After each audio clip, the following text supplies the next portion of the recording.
जो किसी ग्रह के चारों ओर चक्कर लगाते हैं उपग्रह कहलाते हैं।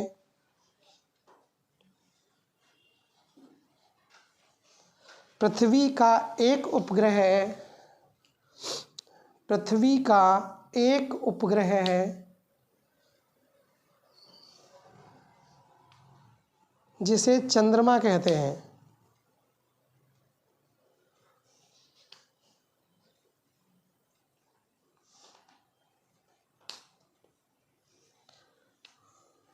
अगली हेडिंग डाल लीजिए। उपग्रह की अगली हेडिंग है उपग्रह की कक्षीय चाल। उपग्रह की कक्षीय चाल, ऑर्बिटल स्पीड।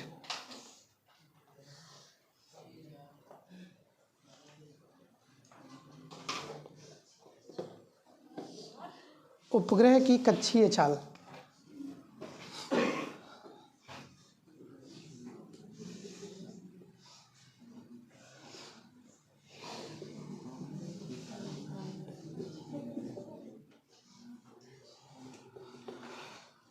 तो देखिए ज़रा उपग्रह की कक्षीय चाल। मान लीजिए उपग्रह इतना तो जानते ही हैं कि अभी बताया कि कोई भी ऐसा आकाशीय पिंड जो क्या करता है, पृथ्वी के चारों ओर चक्कर लगाता है, क्या कहलाता है? उपग्रह कहलाता है। अब जैसे मान लीजिए ये पृथ्वी है, ठीक है, अगर इसको हम पृथ्वी कह दें तो इसके चारों ओर कोई ना कोई चक्कर लगा रहा होगा। मान लीजिए ये यहाँ पर है जो ऐसे चक्कर लगा रहा है, तो इसका मतलब है इस वाले पथ पर, जो ये पथ दिखाई पड़ रहा है बाहर, ये काहे का पथ है? उपग्रह का पथ है। यानी इस पर कहीं ना कहीं क्या होगा? उपग्रह घूम रहा होगा। अब इसकी त्रिज्या की अगर बात करें तो भैया ये कितनी होगी? RE मान लें, ठीक है। अब अगर ये दूरी कितनी है? H है, ठीक है, और ये वाली दूरी अगर टोटल हम कितनी मान लें? स्मॉल r मान लें, तो स्मॉल r बराबर क्या हो जाएगा? RE प्लस H हो जाएगा। अब देखिए जब भी ये यहाँ पर मान लीजिए कोई आकाशीय पिंड है जो क्या कर रहा है? घूम रहा है। अब अगर ये आकाशीय पिंड यहाँ घूम रहा है तो क्या करेगा?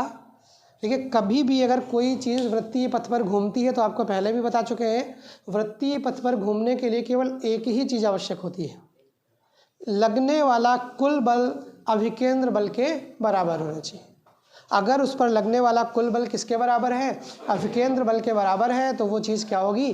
ठीक है, वृत्तीय पथ पर गति कर रही होगी। अगर ऐसा नहीं है तो इसका मतलब है वो वृत्तीय पथ पर गति नहीं कर रही होगी। अब देखिए एक पिंड ये है पृथ्वी, जिसका द्रव्यमान कितना है? कैपिटल ME मान लेते हैं, ठीक है।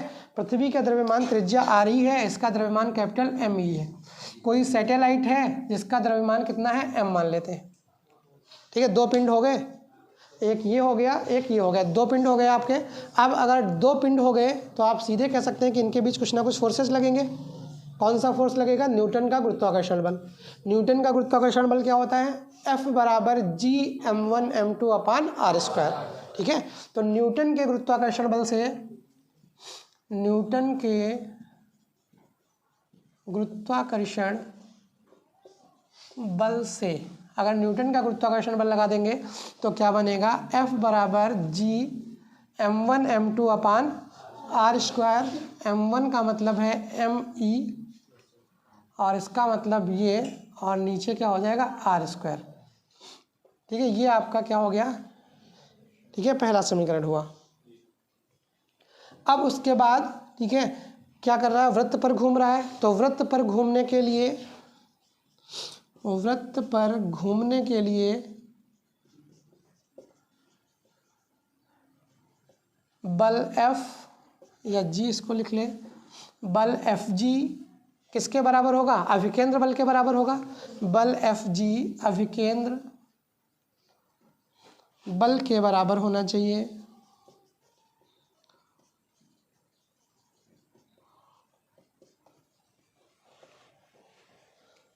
अभिकेंद्र बल का सूत्र क्या होता है जानते हैं? मतलब FG बराबर F आपका कौन सा? अभिकेंद्र, ठीक है। अगर यहाँ से देखेंगे FG G_m/EM अपान r² बराबर, अभिकेंद्र बल का सूत्र होता है mv²/r। ठीक है, क्या होता है mv²/r, यानी अभिकेंद्र बल ये हो गया। एक आर से एक आर काट दीजिए। ठीक है, एक आर से क्या कर दें, एक आर काट दें। अब यहाँ से अगर देखेंगे एम से एम काट देंगे। ठीक है, जिसको बात करना हो बाहर चला जाए। ठीक है, इसको भी बात करना हो बाहर निकल जाइए, आप ज़्यादा बेहतर है। समझ रहे हैं, क्योंकि हम इधर घूमते हैं, आप बात करते हैं, कोई मतलब नहीं, दूसरे का भी डिस्टर्ब कर रहे हैं। ठीक है, तो अगर आपको बात करनी है तो आप जाइए, बात कर लीजिए आराम से, जब बात हो जाए तब आप अंदर आ जाइएगा। ठीक है, यहाँ से अगर देखेंगे GME/r। ठीक है, और ये क्या हो गया v²। तो यहाँ से अगर आप देखेंगे तो यहाँ से अगर हम v की बात करें या v0 इसको मान लें, तो यहाँ से अगर हम v0 की बात करेंगे तो यहाँ से क्या आएगा GME/r आएगा। ठीक है, और अगर v0 को डायरेक्ट ले लेंगे तो अंडर रूट क्या आ जाएगा GME/r आ जाएगा। ये एक एक्सप्रेशन हमारे पास तैयार हो गया। अब उसके बाद देखिए स्मॉल r किसके बराबर है, स्मॉल r किसके बराबर है RE+H के। तो इसका मतलब है यहाँ से अगर देखेंगे तो v0 बराबर हमारे पास क्या तैयार हो गया GME/RE+H। हमारे पास उपग्रह की चाल का एक ये फार्मूला तैयार हो गया। ठीक है, अब देखिए ध्यान से, इसमें हमको कैपिटल G R सब पता होंगे। ठीक है, अच्छी बात है, निकाल सकते हैं। अगर मान लीजिए हमारे पास कुछ मान ना अवेलेबल हो, हम इसको दूसरे पदों में लिखना चाहें, तो स्मॉल g और कैपिटल G में भी आप संबंध जानते हैं। स्मॉल g और कैपिटल G में संबंध तो जानते हैं शायद। mg बराबर क्या होता है GMM/r² होता है। यहाँ से ये कट जाएगा तो g बराबर कितना हो जाएगा, या GR² बराबर कितना GM आएगा। तो GME की जगह कितना GR²। तो हम चाहें तो क्या कर सकते हैं, इसको चेंज करके लिख सकते हैं, यानी v0 बराबर GME की जगह कितना लिख देंगे GR²/RE+H। और फिर वही काम कर दें, अगर हम r की जगह क्या है RE+H है, तो यहाँ से अगर देखेंगे तो v0 बराबर कितना निकल कर आएगा GRE+H का whole square divided by RE+H। ये कैंसिल, v0 बराबर अंडर रूट GRE+H एक फार्मूला आ गया। ठीक है, एक वो आ गया, एक ये आ गया। अभी थोड़ा सा और चेंज करेंगे। ठीक है, अभी क्या करेंगे, इनमें कुछ और मान रखेंगे, फिर और मान देखेंगे। तो लिख लीजिए ज़रा, लिखिए उपग्रह की कक्षीय चाल, उपग्रह की कक्षीय चाल का अर्थ यह है, उपग्रह की अक्षीय चाल का अर्थ यह है, अक्षीय, उपग्रह की अक्षीय चाल का अर्थ यह है कि कोई उपग्रह पृथ्वी की कक्षा में, कोई उपग्रह पृथ्वी की कक्षा में पृथ्वी की कक्षा में किस चाल से गति कर रहा है,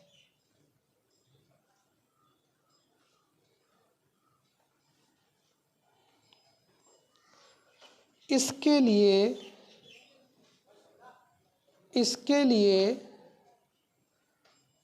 गुरुत्वाकर्षण का मान, इसके लिए गुरुत्वाकर्षण का मान अभिकेंद्र बल के बराबर होना चाहिए, अभिकेंद्र बल के बराबर होना चाहिए।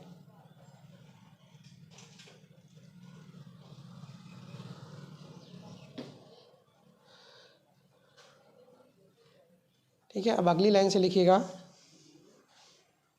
माना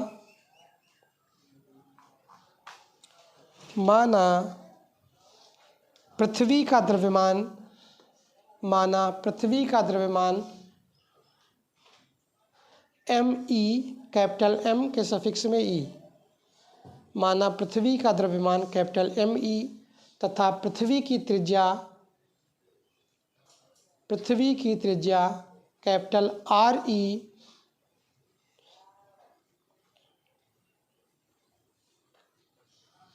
उपग्रह उपग्रह पृथ्वी तल से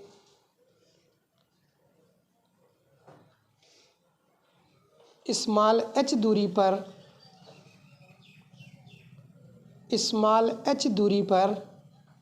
v0 वेग से v0 वेग से v के सफिक्स में 0 v0 वेग से गति कर रहा है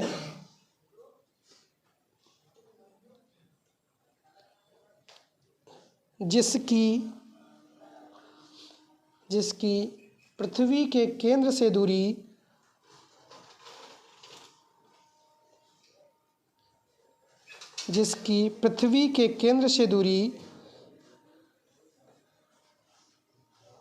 RE प्लस h जिसकी पृथ्वी के केंद्र से दूरी RE प्लस h होगी,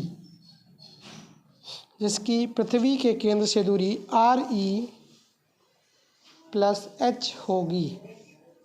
ठीक है, अब उसके आगे लिख लीजिए, इसको उतार लीजिए, यहाँ से उतारना शुरू करिए न्यूटन के गुरुत्वाकर्षण बल से, और एक हिस्सा है आपका जो कर लीजिए इसको।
कर लिया। अब देखिए इसके बाद अगर हम मान लें कि जो उपग्रह है, ठीक है, वो क्या है, पृथ्वी के समीप है, क्योंकि कंडीशंस होती हैं, कंडीशंस में हम क्या मान सकते हैं, कुछ उपग्रह क्या होते हैं पृथ्वी के समीप कक्षाओं में चक्कर लगाते हैं और कुछ क्या होते हैं दूर चक्कर लगाते हैं। तो मान लीजिए हमारे पास एक ये फार्मूला जनरेट होके आ गया है। अब हम ये कह दे रहे हैं कि ये जो h है, h का मान कम है। जो h है, h का मान क्या है, कम है, यानी पृथ्वी के समीप कक्षा में लगभग क्या कर रहा है, चक्कर लगा रहा है। तो अगर पृथ्वी के समीप कक्षा में चक्कर लगा रहा है तो हम क्या करें, कंडीशन जो अभी लगाया था हमने, जी एम इंटू जी बराबर किसके होता है, G M E M upon R E square. पृथ्वी के समीप है तो इसका मतलब क्या होगी, दूरी क्या हो जाएगी, स्मॉल आर की वजह कितनी हो जाएगी, लगभग आर के बराबर हो जाएगी। भाई पृथ्वी की कक्षा के समीप है तो इसका मतलब क्या होगा, त्रिज्या के बराबर होगा। तो आप सीधे सीधे ये कह सकते हैं, यहाँ से इसको काटेंगे तो g बराबर कितना आ जाएगा, G M E upon R E square. इसको इधर भेज दीजिए, जी आर ई स्क्वायर बराबर कितना आएगा, जी एम ई। अब इस मान को उठा के वहाँ पे रख दें, ठीक है। अगर दूर करेंगे, समझ रहे हैं, तो वही चीज़ जो अभी किया था आपको वो संशोधन कर लेंगे हम। आर की जगह क्या कर देंगे, आर ई प्लस एच कर देंगे तो वो वाला आपका निकल आएगा। यहाँ से अगर देखेंगे तो हम क्या कर दें, v0 बराबर अंडर रूट रख दीजिए इसकी जगह पर, G R E square divided by R E plus H, ठीक है। अब अगर यहाँ से देखेंगे तो इसको क्या कर सकते हैं, बाहर निकाल सकते हैं। तो v0 बराबर क्या आएगा, आर ई को बाहर निकालना है हम, अंदर क्या बचा आपका, जी upon R E plus H मिल गया। इसको कर लीजिए, ये भी इतना उतार लीजिए। उसके बाद इसका भी मान निकाल लेना है आपको।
कर लिया, आगे लिख लीजिए।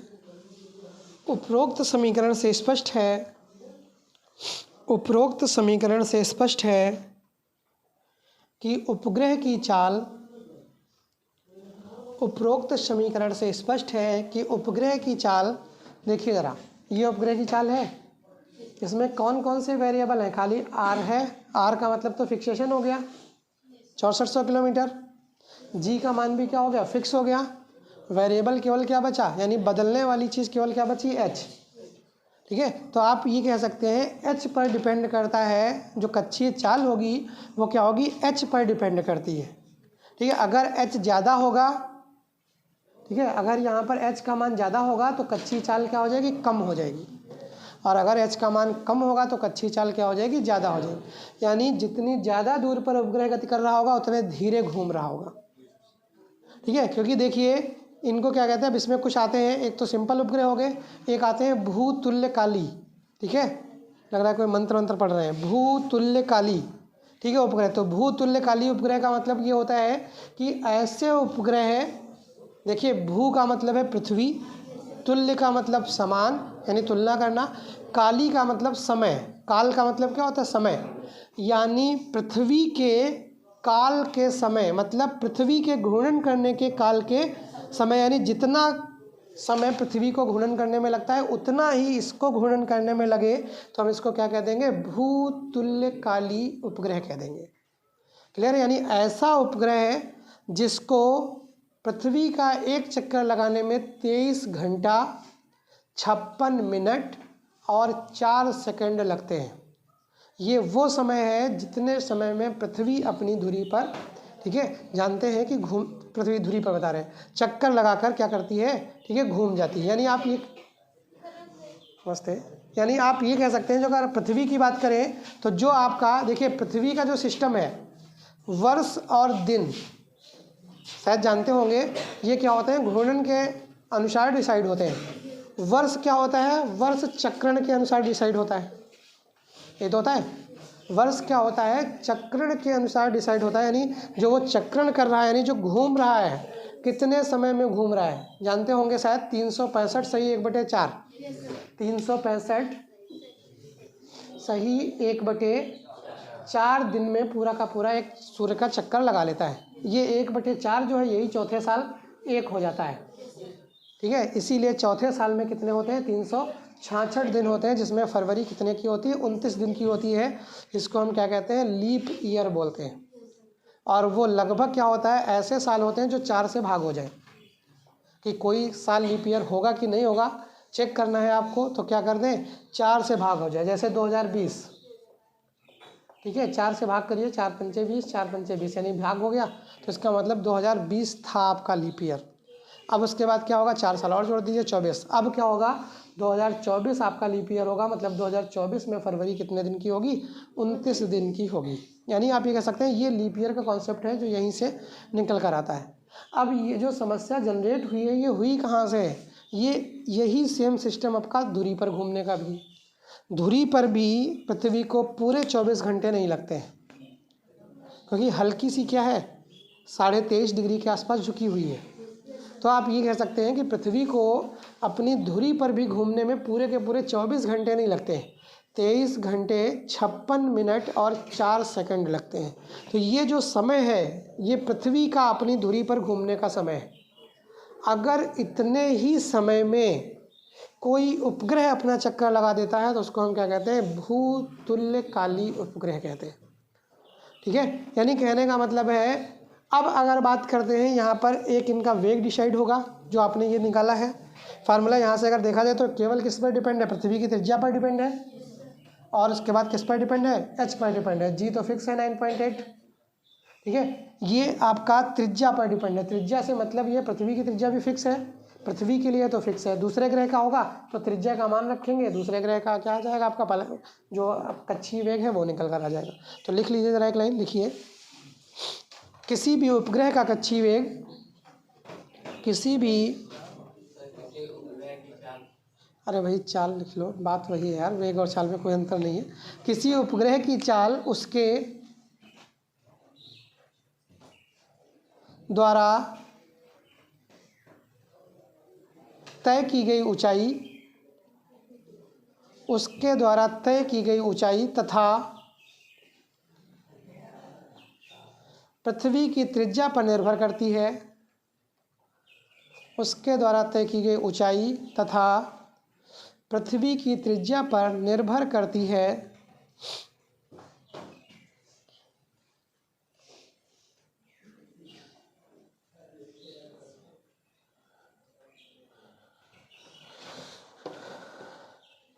हो गया। अब ज़रा देखिए ध्यान से, उसको देख लें और चाहे इसको देख लें, कोई भी फार्मूले का यूज़ कर लें। अब अगर हम ये मान लें कि मान लीजिए हमारे पास, ठीक है, कोई ऐसा उपग्रह है जो कहाँ कर रहा है, पृथ्वी के बिल्कुल समीप चक्कर काट रहा है। अगर पृथ्वी के समीप चक्कर काट रहा है तो एच लगभग नेगलेक्ट होगा, ध्यान से समझिएगा हमारी। अगर पृथ्वी के समीप चक्कर काट रहा है उपग्रह, जैसे चंद्रमा ही है, ठीक है, सबसे समीप है, यानी आप ये कह सकते हैं अगर कोई भी उपग्रह पृथ्वी के जस्ट समीप चक्कर काट रहा है तो पृथ्वी के समीप के लिए क्या होगा, एच कितना हो जाएगा, लगभग 0 हो जाएगा। पृथ्वी के समीप RE plus H near about किसके हो जाएगा, RE के हो जाएगा कि नहीं हो जाएगा। यानी कहने का मतलब है एच लगभग क्या हो जाएगा, नेगलेक्ट हो जाएगा। तो आप कह सकते हैं RE plus H near about किसके हो जाएगा, RE के हो जाएगा। ये आपका पृथ्वी के जस्ट समीप है। अगर पृथ्वी के समीप ये है तो वहाँ से भी यह मान रखें V0 बराबर क्या आ जाएगा, GME divided by RE plus H. H का मान कितना रख देंगे, लगभग 0 कर देंगे। तो V0 बराबर आ जाएगा √GME/RE। ये आपका निकल आएगा, ये एक फार्मूला निकल आएगा। अब हम क्या करें, इसमें मान रखेंगे, इसमें हम क्या मान रखेंगे, जी का मान रखेंगे, ठीक है, एम का मान रखेंगे, द्रव्यमान रखेंगे पृथ्वी का, और यहाँ से हम क्या रखेंगे, आर ई रखेंगे। तो इसका जो वेग आएगा वो लगभग आएगा 7-10, अभी हल कराएंगे इसको, नेक्स्ट डे हल करा देंगे इसको। तो यहाँ से जब आप मान रखेंगे तो v0 का जो मान आएगा वो आएगा 7.9 किलोमीटर प्रति सेकेंड। कितना आएगा, 7.9 किलोमीटर प्रति सेकेंड। यानी अगर, समझ रहे हैं, अगर पृथ्वी के समीप कोई चक्कर लगा रहा है तो उस उपग्रह का वेग कितना होना चाहिए, 7.9 इंटू 10⁻³ मीटर पर सेकंड कह दो, या 7.9 किलोमीटर प्रति सेकंड कह दे। इतना वेग जब होगा किसी उपग्रह के पास तो क्या करेगा, पृथ्वी के चारों ओर चक्कर लगाएगा। अब इससे कम ज़्यादा पर क्या होगा, अगर किसी का वेग इससे कम है तो क्या होगा, उसकी कक्षा लगातार छोटी होती जाएगी। अगर इससे कम वेग के साथ कोई उपग्रह ऊपर भेज दिया गया तो ऐसा नहीं है कि जा नहीं पाएगा, जाएगा, ठीक है, लेकिन होगा क्या, जब वो चला तो जाएगा, लेकिन अगर वेग इससे कम है तो क्या करेगा, जब चक्कर काटेगा तो कक्षा उसकी क्या होती जाएगी, छोटी होती जाएगी। और एक अवस्था ऐसी आएगी कि वो क्या होगा, वही नाभिक वाला हाल हो जाएगा कि आकर गिर जाएगा, मतलब अपना अस्तित्व समाप्त कर देगा। अगर वेग इससे ज़्यादा होगा, 8 से ज़्यादा होगा, तो भैया वो दूर भागता जाएगा, आकर्षण से उतना ही दूर होगा, तो क्या होगा, धीरे धीरे क्या होता जाएगा, दूर होता जाएगा। यानी पृथ्वी के जो गुरुत्वाकर्षण क्षेत्र है उससे क्या चला जाएगा, दूर जाता चला जाएगा। ये कंडीशंस होती हैं। अगर किसी भी कण का, किसी भी का, ठीक है, वेग 11.2 किलोमीटर पर सेकेंड हो गया, अगर 11.2 किलोमीटर पर सेकेंड हो गया तो वो क्या करेगा, पृथ्वी की कक्षा को छोड़कर पलायन कर जाएगा, पृथ्वी की कक्षा को छोड़कर चला जाएगा। यानी कहने का मतलब है, जैसे कहते नहीं है कि हम पत्थर फेंकेंगे तो नीचे ही आएगा, कहावत भी कही होगी, कौन कहता आसमां में छेद नहीं हो सकता, एक पत्थर तो तबीयत से उछालो यारो, वो इसीलिए कहा गया है। पलायन वेग पढ़ लिया लग रहा है उन्होंने, ठीक है, यानी कहने का मतलब है वो इसीलिए कहा गया है कि लगता है पलायन वेग उन्होंने पढ़ा हुआ है शायर ने। पलायन वेग का मतलब है वह वेग, अगर हम क्या करते हैं, इसको फेंकते हैं, चाहे जितनी ताकत से फेंकें, जाएगा और नीचे आएगा। ये कह रहे हैं पलायन वेग क्या है, अभी आगे आएगा आपका। हालांकि पलायन वेग का मतलब क्या है कि अगर हम इसको एक एवरेज वेग है उसके बराबर वेग दे दें तो ये ऊपर जाएगा, फिर वापस कभी नहीं आएगा। और वो वेग क्या है, 11.2 किलोमीटर प्रति घंटे, सॉरी किलोमीटर प्रति सेकंड। मतलब इतना अगर वेग हम दे देंगे किसी को तो वह पृथ्वी की कक्षा को छोड़कर सदा के लिए पृथ्वी से बाहर चला जाएगा। इसलिए जब पृथ्वी की कक्षा को छोड़कर पलायन कर जाएगा, इसीलिए इस वेग को हम क्या कहते हैं, पलायन वेग कहते हैं, ठीक है। पृथ्वी पर जो पलायन वेग है वो कितना है, लगभग 11.2 है। इसीलिए पृथ्वी पर वायुमंडल है, क्योंकि पृथ्वी पर जो गैसें घूमती हैं, ठीक है, जो गैसें हैं पृथ्वी के चारों ओर, उनमें क्या होता है, कुछ अपना वेग होता है, क्योंकि गर्म होती हैं, गर्म होंगी तो आपका क्या होगा, v बराबर, शायद एक दिन पहले भी बीच में किसी दिन पूछा था किसी ने, तो बताया था हमने, v जो होता है वो किस पर डिपेंड होता है, t पर डिपेंड होता है। जब आंतरिक ऊर्जा वाला सिस्टम आया था तो v जो है वो किस पर डिपेंड होता है, t पर डिपेंड होता है। और ऊर्जा की बात करें तो भैया 12mv² वो किस पर डिपेंड है, v पर डिपेंड है।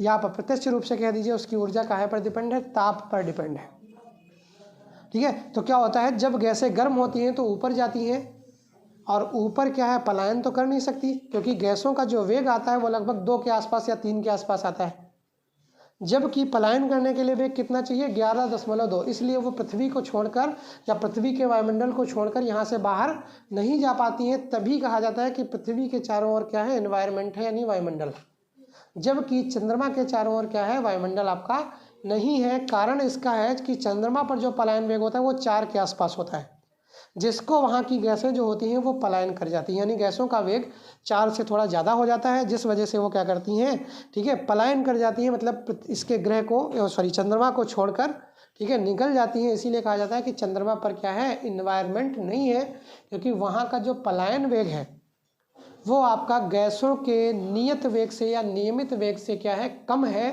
और गैसें उस पलायन वेग को प्राप्त कर लेती हैं और पलायन कर जाती हैं, मतलब उसके वायुमंडल को या उस ग्रह को छोड़कर दूसरी जगह चली जाती हैं। इसीलिए चंद्रमा पर वायुमंडल नहीं है, जबकि पृथ्वी पर वायुमंडल है। इसका मुख्यतः कारण यही है, पलायन वेग।